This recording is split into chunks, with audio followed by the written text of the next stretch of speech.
Can you introduce yourself and where we are and what you do? Yeah, okay. My name's Nadine Ozols.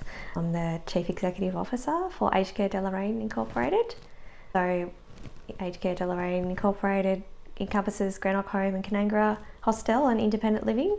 And today we're doing this interview from Greenock Home in the administration building. Why do you work here? Great question. I've been in aged care now about 16 years, a bit over 16 years. I love aged care. I was working in primary health before that, so I've always had an interest in community health. But aged care is definitely such a amazing place just to feel like you have purpose in your work, and every day is a challenge. You never know what you're going to get. And I think just because of the sector, the history of the sector and the reforms, and we've had a Royal Commission into aged care, like it needs people helping. Like we really need good people working in the sector. So it was an industry where I felt I could actually achieve something and play a little part in making a difference, even if it's only in a few lives or just making a difference in an organisation. So Aged Care Deloraine, I was working at Swansea and Scottsdale at the time, and I actually used to come over here and do a little bit of help for another organisation I worked for, who we just had a joint partnership, understanding, relationship. And the new CEO, Charlie Emerton, contacted me and said, "What are you doing? Do you want to come work for Aged Care Deloraine?" I thought, my goodness, that's a huge challenge, because I knew a bit about the history, but I thought, yeah, why not? Give it a go. So I was really lucky. I was actually employed in a active succession plan to become the CEO. So I started as facility management team leader, and then worked into a chief operating officer position, and then transitioned into CEO. I worked alongside Charlie, and we had a bit of a 2-year plan that once it was announced that I was going to become the CEO, that we announced the transition, and there'd be a mentoring period and I'd be shadowing him we had this 2-year dream set. But then of course this thing called COVID hit, and that was in the first few months of our plan. So that didn't go to plan, and I ended up assuming the role early, so didn't get the dream handover. But wouldn't want to be anywhere else really. Can you talk a little bit about the history of Aged Care Deloraine? Yeah, so Aged Care Deloraine's got a really rich history. I don't want to bore you with all of the amalgamations and things that have happened over the years, but essentially it's a community-based organisation that's been running for multiple decades in various different forms in the community, and various organisations have come together to form what we know as Aged Care Deloraine. So Aged Care Deloraine commenced back in about 2007 as an incorporated body, but before that time there was St Mark's Homes, and there was Greenock Home, and a couple of other organisations in the history that have merged. But in all of that time, all of the organisations have all been community based, all with a charitable sort of purpose. There were some links. St Mark's is linked to the Anglican Church, so there's that sort of values based system that's there. But Aged Care Deloraine itself is it's a non-religious organisation, not for profit. We're a registered charity. We have a board of management, which are all volunteers, all from the local area, various different professions. And we incorporate Greenock Home, which is where we are today. So Greenock's got 46 beds, recently renovated. We did have 48, but we've lost some with our renovations. And Canangara across the river has 48 beds. And then we have 65 independent living units in the community. 25 of those, though, we sold a couple of years ago to Homes Tasmania, but we still manage and property manage those on their behalf. So in terms of the tenants, nothing's changed for them other than the owner of their home. They still have the same dealings and liaise with our staff in terms of their property management. So Homes Tasmania, is that who? That's government. Yep. So Homes Tasmania is don't quote me on what their department's called. I think it's had a couple of name changes. But it's the government. It's essentially for social housing. Gotcha. So those homes now are guaranteed. The 25 homes in Deloraine and Westbury are guaranteed to be sustained for over 55s, vulnerable people in the community, which I think is a really good outcome that they'll be maintained. We obviously, Aged Care Deloraine made the start and had 65 units in the community. So now it's really nice to know that it's been handed over to someone who government should sustain. And we've made sure as much as we can with guarantees that they will endeavour to do that. And they're keeping, tenants that are existing have got lifelong leases, those types of things. So yeah, it's a really good outcome in that sense. Do you see those numbers changing much over time? Yeah, look, it's interesting. Together with the board, we're actually about to embark on a part of our strategic planning to do some more research around this, some more data analysis, and really deep diving into the trends and future projections, because we obviously, as the leading the main provider of aged care within the Mandy Valley, I know there's some in Prospect, but I guess in terms of the rural element, Aged Care Deloraine is the provider for residential aged care particularly. So we really want to make sure that we're getting ahead and we're planning for the future, because the worst thing that could happen is that we don't have enough beds. Obviously there's a trend towards home care, national data saying that, but I still think there will always be a place for aged care or for residential, particularly in rural areas. So yeah, look, we have dropped some bed numbers, and we'll be dropping some bed numbers we're about to embark on a $4 million renovation at Canangra, but the reason for that is to make the homes more livable, so to create more shared living spaces, activity spaces, hair salons, but also just to create bigger rooms, because I think traditionally a lot of the aged care facilities, particularly ones like ours that have been really built by the community essentially, when they were built they really were more like a bed sit almost, where people were just here but were still quite physically able, so they only really needed a bed and a bathroom, and they did a lot of shared living, or perhaps was more like a shared hostel environment, whereas now obviously people have quite complex needs coming into aged care, so our rooms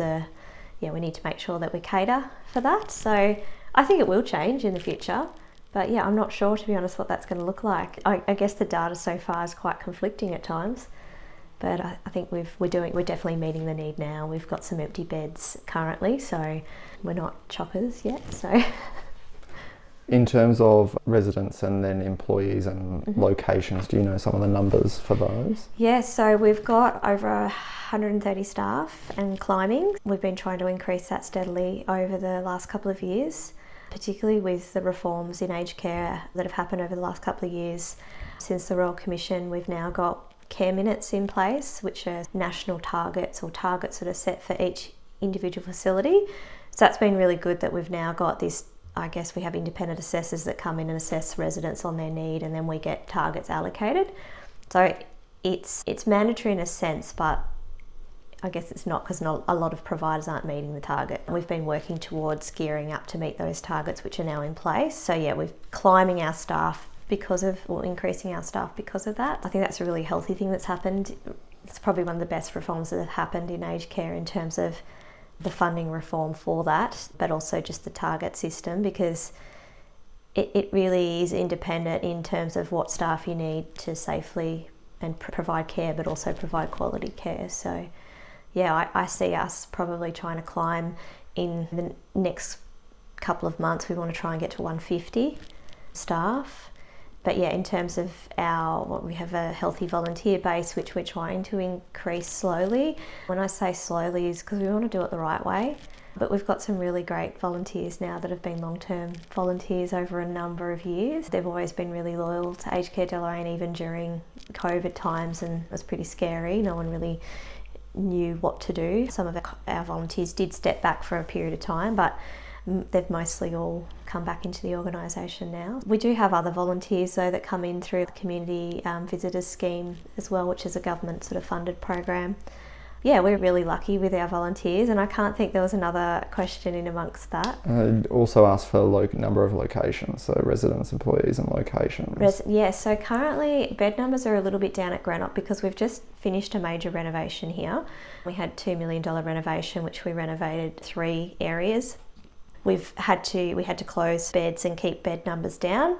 That's been we're operating in the sort of high 30s.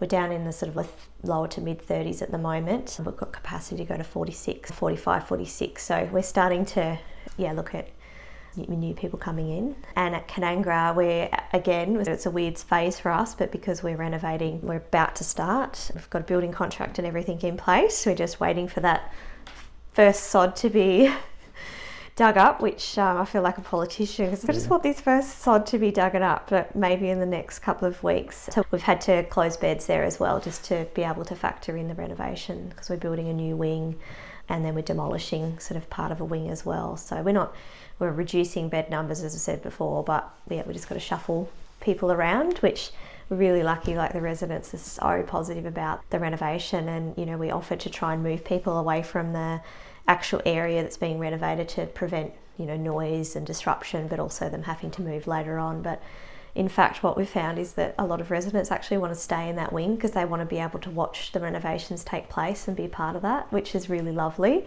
So yeah, we've got about, goodness, what are we sitting at? 42, I think, at Canangra at the moment, but capacity for 48. In terms of funding, obviously there's a lot that needs to be done. Where does funding for this sort of organisation come from? How does that work? Is that from residents or is that from government? Yeah, it's a combination. So we're a Commonwealth funded facility. So we're accredited by the Aged Care Quality and Safety Commission, and we receive funding from the government. So aged care fees is such a complex beast, but yeah, definitely our funding is a combination of government funding but also resident contribution as well. But every resident kind of pays a different amount depending on their means, which is thankfully not determined by us. Thankfully, that's an external process. But yeah, definitely a combination.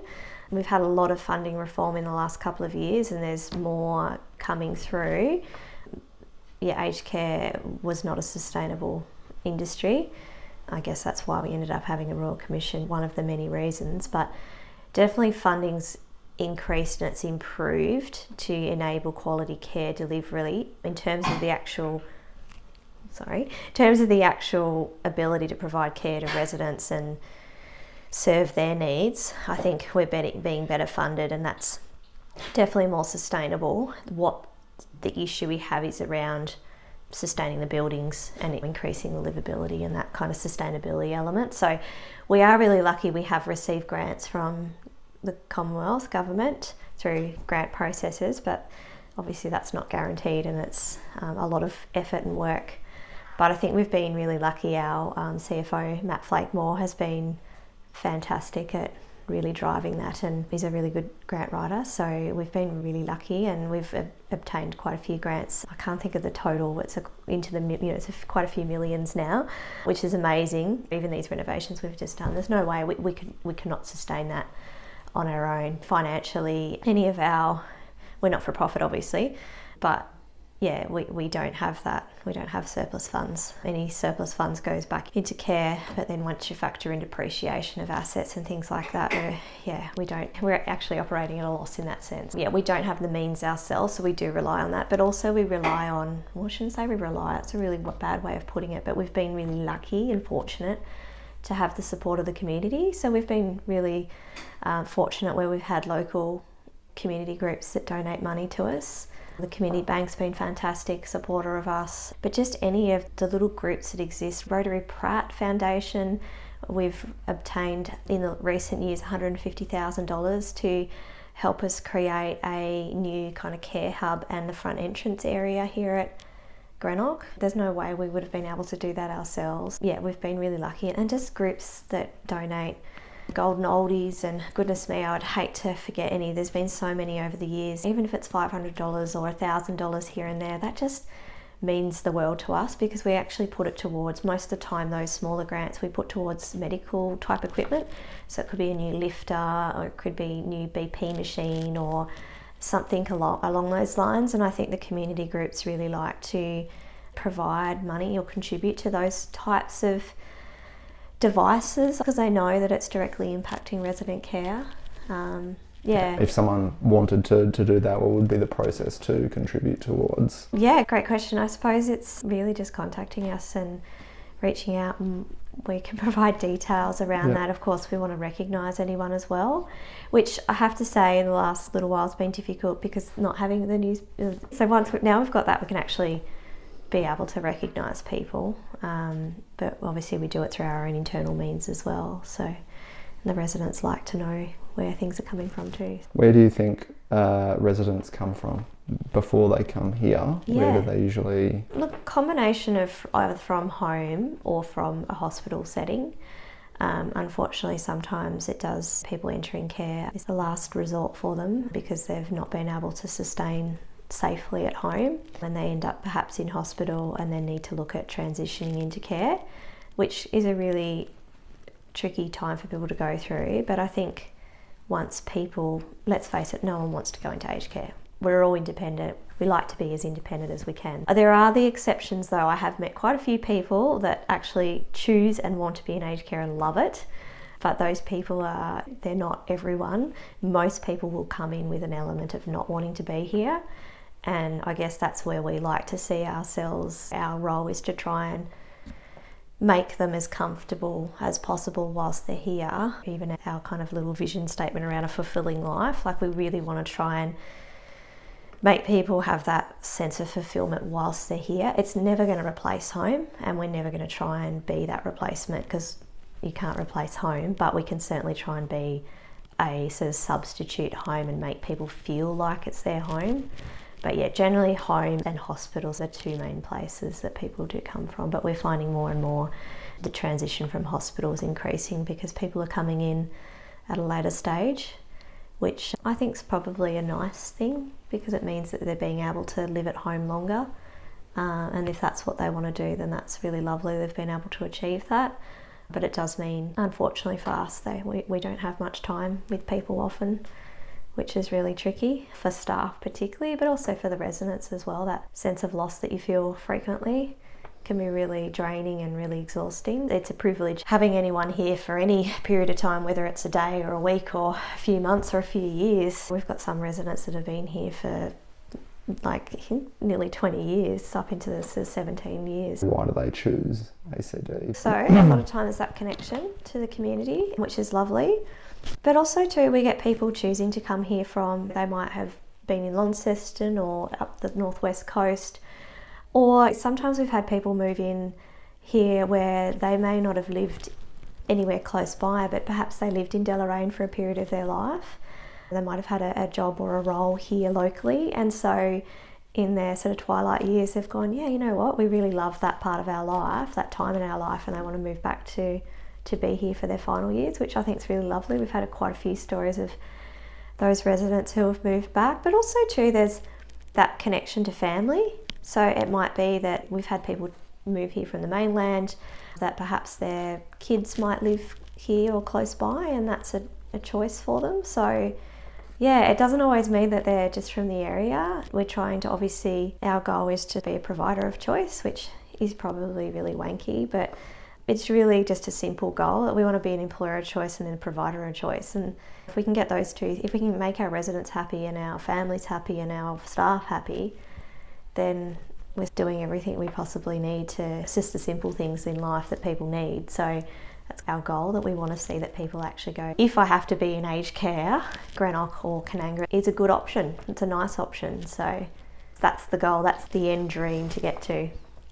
You mentioned Matt Flakemore. Yeah. Can you talk a little bit about the team? Yeah, I'm really proud of the team we've got here at Aged Care Deloraine. I feel like to be a CEO, your job is to surround yourself with good people.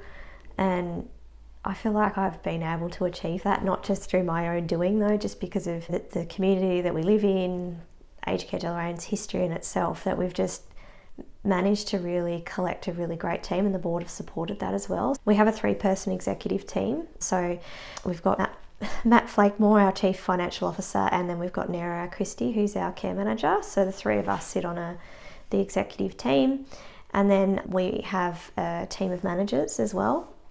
I guess a little bit about the culture, Yeah. what makes the team work well.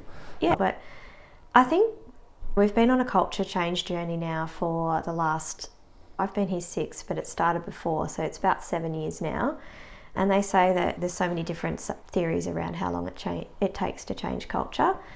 But can you talk about a little bit about what it was before and what you're trying to change it to? Yeah, definitely. So I think when I first started here, it definitely had not a very healthy culture, and that's not a secret to anyone. The organisation was just in a really tough part of its cycle, and financially it was not sustainable. Yeah, staff culture wise was not good. It was just not in a good way, and so the board made changes, and they ended up appointing Charlie, the CEO before me, who came in to look to try and do what he could to make the organisation sustainable. And unfortunately, they had to really focus on finances, because we just weren't sustainable. And there was definitely discussions around, do we hand over to another organisation? Can we make this work? I think we're really lucky that they found Charlie, because Charlie's a huge heart, and he didn't want to see the organisation fail or be handed over to another big provider. So he managed to be able to make some changes to reach a pathway towards sustainability, which we've now reached over the last a couple of years ago, is when we really settled into that sustainability by selling the units. So we had quite a large amount of debt that we couldn't really service. So that was costing us a fortune in interest. And we had an end date of a loan that we had to pay back, $3.6 million loan. We had to pay back, which our funding, as we discussed earlier, we just don't have that capacity to put savings away to meet that. We really were left with no option but to sell assets, but obviously we were really fortunate that we could sell those assets to the government to ensure that they remained for the future. So it was a really good outcome for the community and for the tenants particularly, that they weren't going to be kicked out, and it wasn't a private investor or anything like that, that there's been no changes for them essentially, and the government's committed to building more units on some of the vacant land that was a part of the sale. So that's really good. We were able to pay off our debt, which means that anyone that understands a budget at all, and that's everyone, because we all have to manage our own budget, know that it's very hard to get ahead or to just sustainably live when you've got huge debt hanging around your neck. Like, it's such a weight.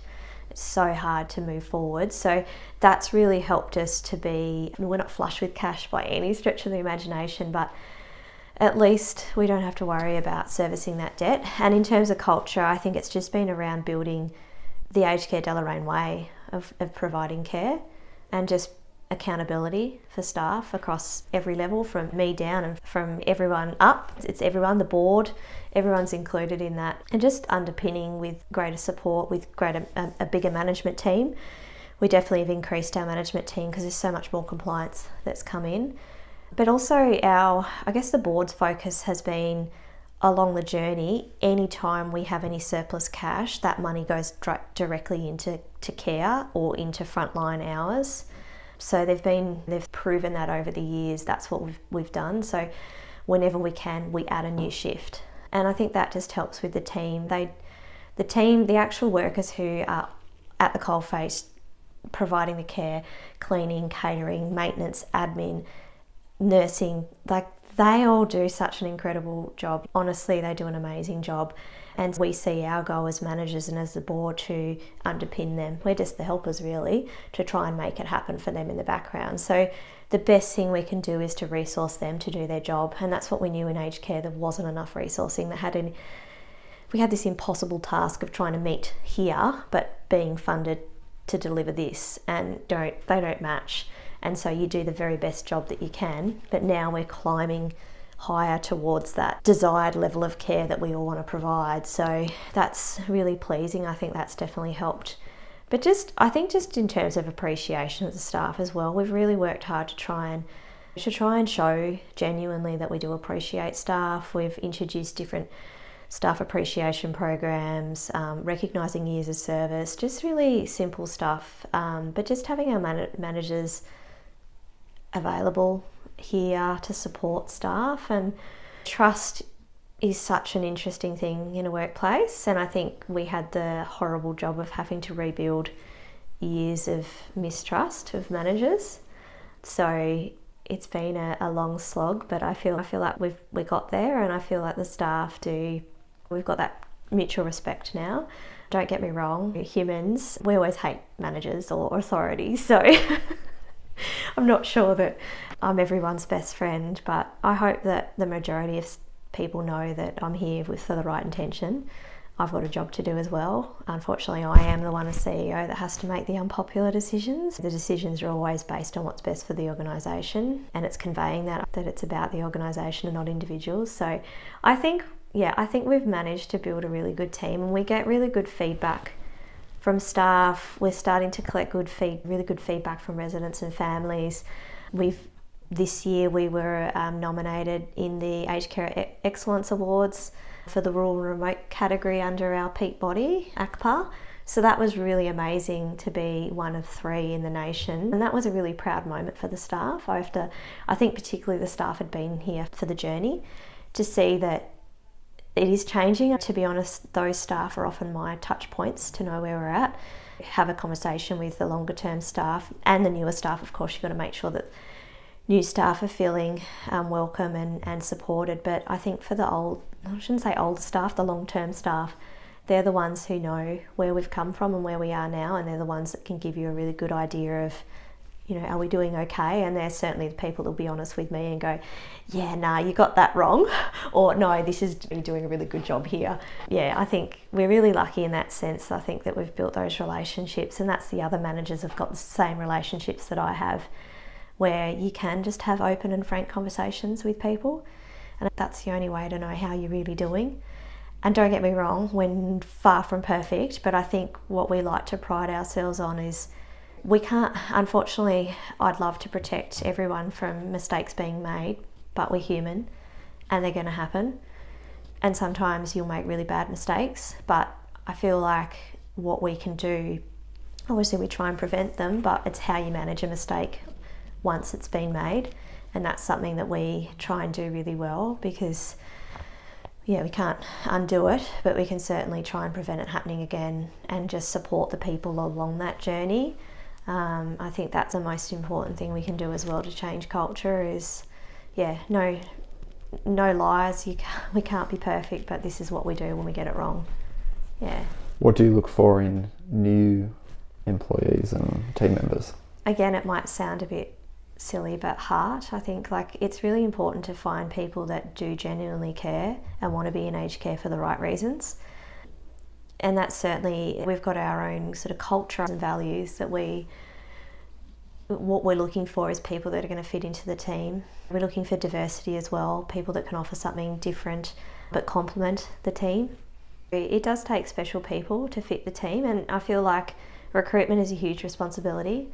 You've got this amazing team, and it can feel really daunting sometimes that you don't want to put the wrong person in that team, because a bad apple can spoil the bunch. You really want to try and get the right people, and as I said, people that genuinely care, people that are great team workers, good communicators, that just have that self-responsibility as well.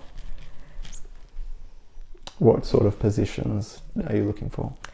We're looking for all positions all the time. We have an open slather of just drop your resume off if you're interested in work, and whilst we might not have the exact position that someone might be looking for, if someone walks in here and they've got the right attitude, they're the right personality, and they've got a skill set to bring to the organisation, then we'll always try and consider what opportunity we might have, what can we create for them. But we've always got new nurses joining the team, so RNs, predominantly RNs now. We do have a couple of ENs, but our team's mostly made up of registered nurses. What are ENs? Sorry, ENs are enrolled nurses. So we've only got 2 enrolled nurses here, and a lot of that's to do with the care minutes and just the funding model, which is starting to change. That's a whole nother, I won't bore you with that. But mostly registered nurses. We're really, really proud of, I talked earlier about the care minutes. So our registered nurses, we have set targets, so we always operate way above the target, and that's something we've done as an organisation and a board to really try and increase resident outcomes, because we've got this skilled group of people, the clinicians, who we believe can actually make a real difference. So it costs us a lot more to do that, but we really think it's a good investment for the organisation, but also for our nurses to attract and retain that they know that they're not being overloaded, that they actually have a supportive environment to work in, and that they feel like they can actually deliver more because they're not, yes, everyone's going to feel busy, but they're not really pinched for time. They can start making those little changes around re-ablement for residents. So yeah, we've got registered nurses, we've got we call our carers extended care assistants, our care team. So minimum qualification there's a Cert 3 in individual support. We also have people transitioning who have done traineeships and things that do placement with us and then end up becoming employees. We're looking for catering staff. So with our catering assistants, you don't necessarily need to have experience. It's always desirable, of course, but again, if you've got the right attitude and the willingness to learn, then anyone can succeed. We do have chefs as well, so we employ quite a number of chefs. We have some cooks as well. So they do have qualifications that they're required to have for their roles. But cleaners, we've got administration staff, we've got maintenance. So a lot of our maintenance staff are qualified carpenters, horticulturalists, which is quite amazing. We've got a really great team in that sense. And then there's everyone else in terms of their management skill set as well. So various different backgrounds. So I don't think you need to, anyone really can work in aged care. A lot of skills are transferable across. So yeah, we just welcome anyone to pop your resume in. What's your favourite part of Deloraine? Oh, that's a tricky one. I'd have to say Aged Care Deloraine. Yeah, Deloraine's I think Deloraine is a lovely community. I'm a sucker for rural communities. I love rural communities, and I don't think I could ever see myself living in a city. I have to always be, I'm a country girl at heart, and I just feel like Deloraine's no exception to any other country town, but it is a very rich community in terms of the diversity. I find it amazing, just that huge diversity of, you've got salt of the earth farming kind of communities, you've got this beautiful arts culture, and then in between you've got everyone else. And in terms of the actual diversity of the people that live here, like, it is quite a diverse community in terms of culture. There's so many different religious backgrounds of people, different religions, faiths that people have within this community. Like, I think it's quite a melting pot of people really, and you've only got to look outside and look at the setting. It's pretty special. The river's pretty beautiful, and the tiers are, I don't get sick of looking at those every day. I drive to work, as I was saying earlier, every day, and yeah, it's just such a beautiful setting. So yeah, first and foremost, Aged Care Deloraine. It's my favourite part, but it's definitely the community element, that rural community, and you just can't beat it. When the chips are down, people come forth to help, and we've seen that here. We've had our troubles over the years. We've had an actual fire at Canangra a few years ago, and just the community response to that was amazing. Right, and then you go through to, we've just built a new library up here for the residents, and we put a call out for books from the community, and like, we were overwhelmed with high quality books that people just willingly gave to us. So like, it's just such a generous community. Yeah, I love it.